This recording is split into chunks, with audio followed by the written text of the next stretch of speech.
2024 मध्ये या 4 गोष्टी शिकलो.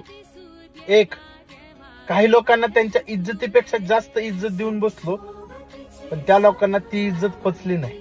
त्यांनी शेवटी आपली लायकी दाखवून दिली. म्हणून 2025 मध्ये ज्याची जेवढी लायकी त्याला तेवढीच आता इज्जत देणार.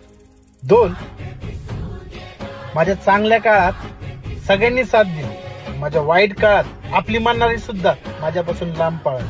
म्हणून 2025 मध्ये जो आपल्यासाठी आपण पद त्याच्यासाठी. 3, काही लोकांना आपलंस करून आपल्याच पायावर वीट मारली. 2025 मध्ये कोणाला आपलंस नाही करणार. 4, आणि सर्वात महत्वाचा, 2024 मध्ये माणसं ओळखायला चुकलो. ही चूक 2025 मध्ये कधीच नाही करणार. मातीच्या पोटात अस्मानाचं बळ माऊली.